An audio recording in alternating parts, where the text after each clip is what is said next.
have learned a lot about diffraction of light through plane surfaces.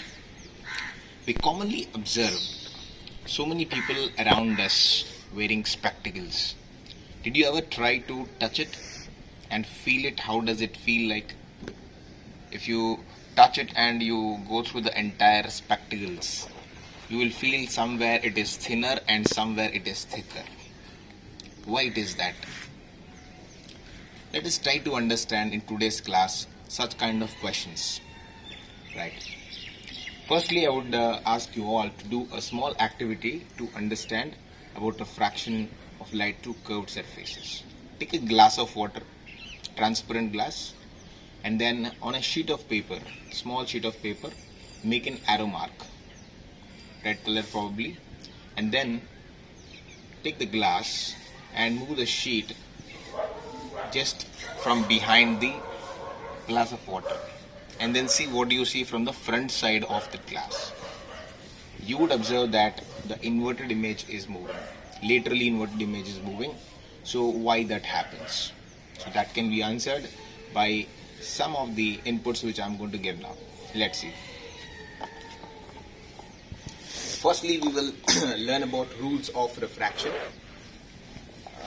In this, let us say there is a curved surface, and this is all transparent medium.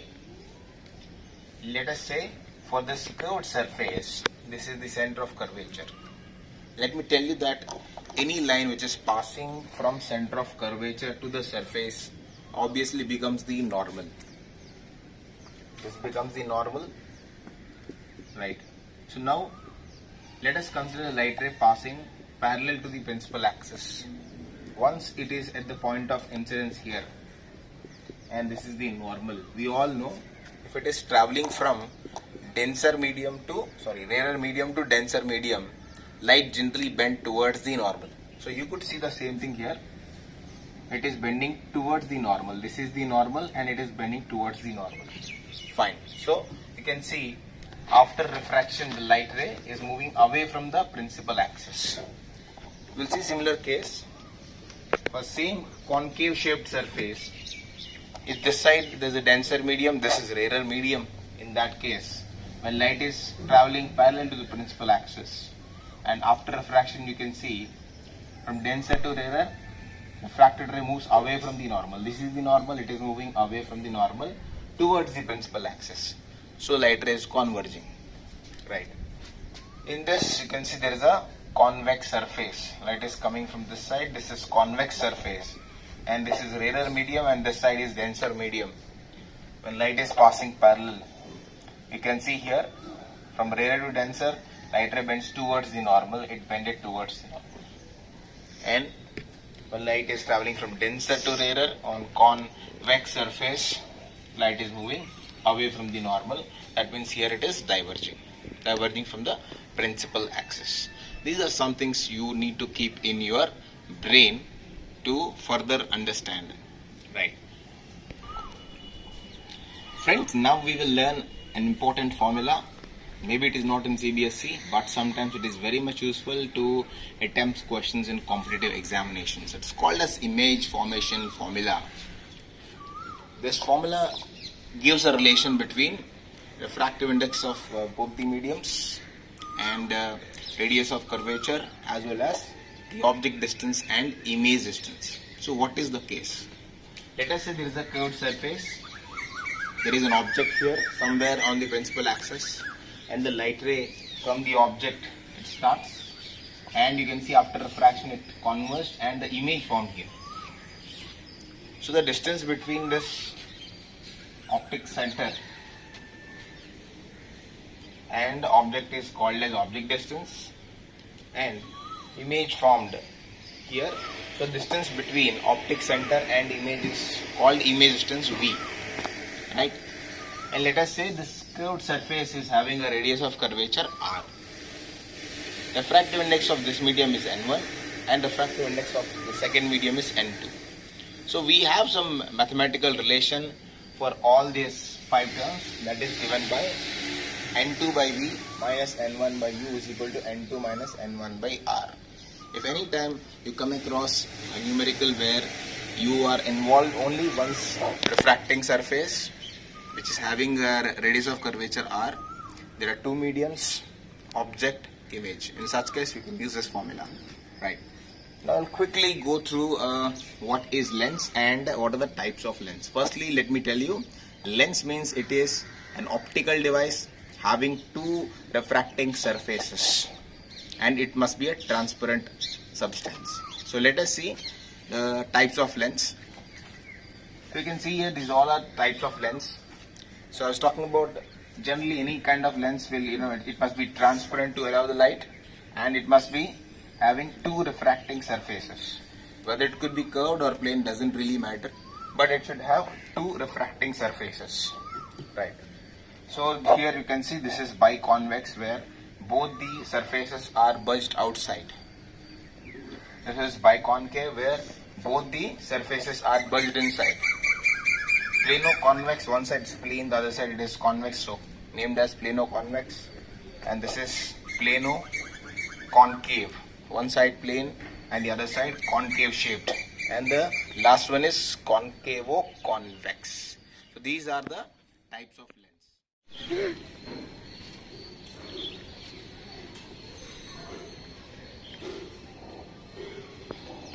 Friends, now we will see how light will refract through any lens. How does it bend? This question we'll try to answer here. We'll take biconvex and biconcave. If parallel light rays are falling on biconvex, after refraction the two light rays will converge. They'll meet at one point, that is at focus. So here we could see that light rays, parallel light rays converged after refraction. So we are calling generally biconvex as converging lens. Similarly, we are calling biconcave as diverging lens, because once the parallel light rays fall on the biconcave lens, so the light ray, after refraction the light rays are divergent. So we call this as diverging lens. But why they converge for biconvex and why they diverge for diverging, that we will see. We'll try to understand it. First we will see some important terms related to lens. So here I take a biconvex lens. The geometrical center, you can see here, the center for these two surfaces, the midpoint of these two is optic center O. And you can see these two surfaces. Let us say light is coming from this side, this becomes the first surface and this becomes the second surface. If this first surface, you can see this is curved, this can be extended, imagine as a sphere or a circle. So that sphere will have a center, so that is, let's call it as C1, that is center of curvature of first surface. Similarly, second surfaces, this curve can be imagined to be a bigger circle or sphere, and the center of that sphere is C2, that is center of curvature 2. Right, so we have two center of curvatures for a lens, a biconvex lens or biconcave lens. Right, the distance between O and C1, this is called as radius of curvature R1, and the distance between this optic center and center of curvature is R2. Right, so we are very much aware of this. Similarly, we can learn about biconcave also. For biconcave, see the first surface here, but the center of curvature is generally this side for the first surface, and for the second surface it is on the other side, contrary. Similarly, each lens will have two focal lengths also. We call this as f1, f2, because when parallel light rays converge, they converge at focus. So for first surface, focus will be this side. For second surface, focus will be on this side. Hope you all understood about it. Friends, now we are going to learn about the rules of refraction through lens. These are very important, simple three rules. Let us try to understand it. So whenever this is a convex lens, this is the principal axis, and this is, let us say, f1, focus. If a light ray is coming parallel to the principal axis, after refraction, it will definitely pass through focus. Rule 1. Similarly for biconcave, whenever a light ray is traveling parallel to the principal axis, then it will diverge in such a way that it appears to come from the focus F1. Rule 2. Whenever a light ray is traveling through focus and incident on a biconvex lens, then after refraction it will travel parallel to the principal axis. Similarly for biconcave lens, if any light ray appears to travel towards the focus, then after refraction it will travel parallel to the principal axis. Third rule, whenever any light ray is incident directly on the optic center, then it will go undeviated. Same with biconcave also. Any light ray passing through optic center goes undeviated. So these are 3 simple rules you got to remember.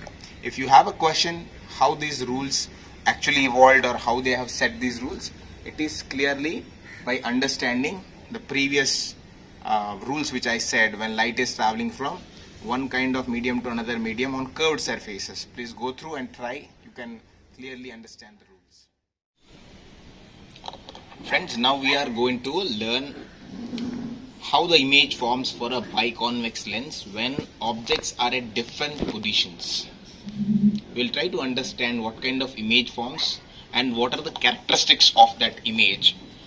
Friends, this question is very important for your CBSE examinations. They have repeatedly asked questions on this topic.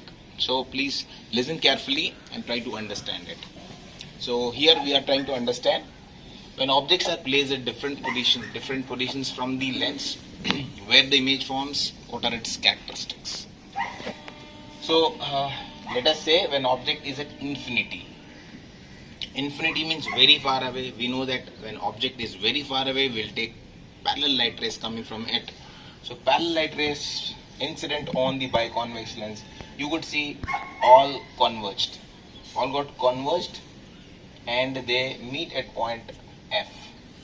That is focus. We already learned that any light ray parallel to principal axis after refraction through convex, it will go through focus. So refracted rays intersect at focus, so image forms here.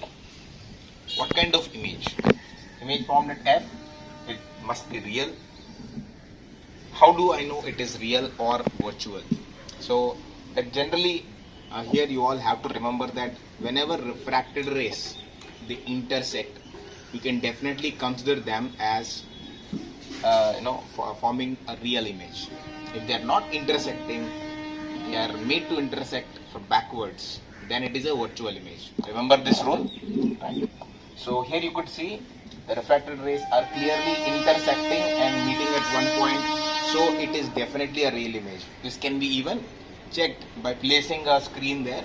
You will find the image on the screen, so it is a real image. Right. If it is real image, then it must be inverted also. This we have learned earlier also, that all real images are inverted. So this is inverted and it is highly diminished. You can see here the image is point sized, so it is highly diminished. Let's move on to the second case, that is object beyond C. Let me give you a few more instructions when you are drawing ray diagrams.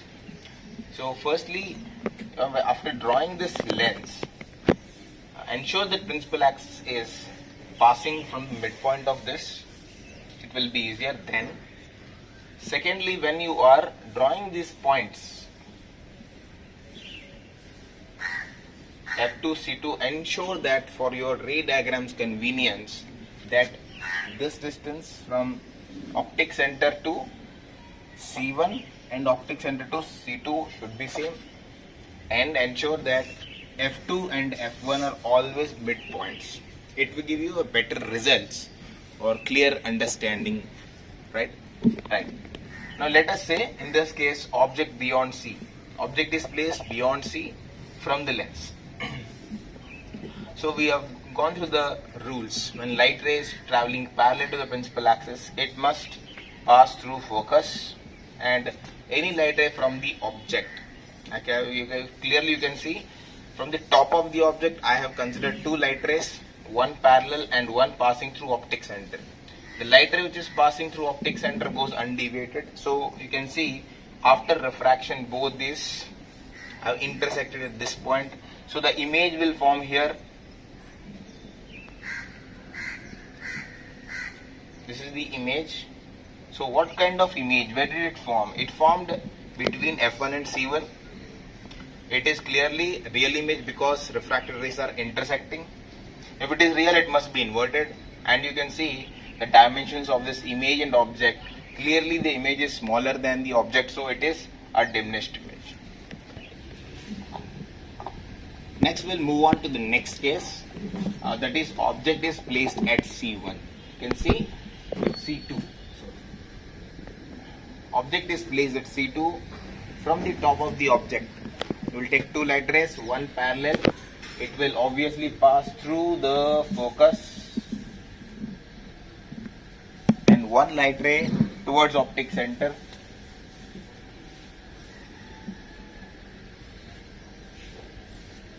So it goes undeviated and both are intersecting at this point. So here the image will form. You can see the image formed at which point? That is C1. So image formed at C1. So it must be a real image because refracted rays are meeting. It is inverted and it is of same size. Same size. Friends, you all must realize that these cases are very similar to what we have learned in reflection part. Reflection for curved surfaces. We have got 6 cases over there. So you will find similar results here also for biconvex lens. Right. So next case we'll take on object is placed between C2 and F2, that is between these 2 points. So you can see again light ray parallel to principal axis passing through F1 and the light ray passing through optic center. Friends, we'll see the next case when object is placed at C2. From the top of the object, let's consider two light rays, one parallel to the principal axis passing through focus, and one light ray passing through optic center goes undeviated and meeting. Both the refracted rays are meeting here. So the image forms here. What kind of image is image formed at C1? It is a real image because both the refracted rays are intersecting. It must be inverted and it is of same size. You can see the dimensions, the size of image and optic are same. Let's see the fourth case here. When object is placed between C2 and F2, that is here. Again you can see light ray parallel to principal axis passing through focus and coming here, and light ray through optic center goes undeviated, both intersecting at this point. So image forms here. Now you can see image. What kind of image? Image formed beyond C1. Then it is a real image, and this is also inverted, and you can see the image is enlarged. Right. Let's move on to fifth case. An object is placed at F2. Look at this case, interesting. So one light ray passing through when parallel to principal axis passing through focus, and one light ray from top of the object towards the optic center. It is also goes undeviated. So you can see these two light rays, they cannot intersect on the other side. They are parallel. You know that parallel rays only meet infinity. So if they meet at infinity, image should form at infinity. So image forms at infinity. So if they are meeting, if they are intersecting, it must be a real, then it must be inverted and highly enlarged image. Right. In some books, they may not mention that because nobody have seen such kind of images. Right. Let's move on to sixth case. An object is placed between F2 and O. F2 and O. So again, you can see light parallel to principal axis passing through focus, light through optic center goes undeviated. Now these two light rays will not ever meet this side, but if we extend them backwards, then you can see they are meeting here. So there an image forms. Now such kind of image is called a virtual image. So here image formed it is on same side the image formed. Then what kind of image is this? This is virtual. If this is virtual, it must be erect. And you can see the size of the image and object, it is clearly enlarged.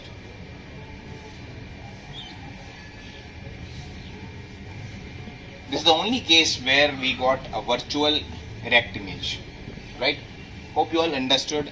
Try to make a table of this and you try to understand the variations of the characteristics of the image.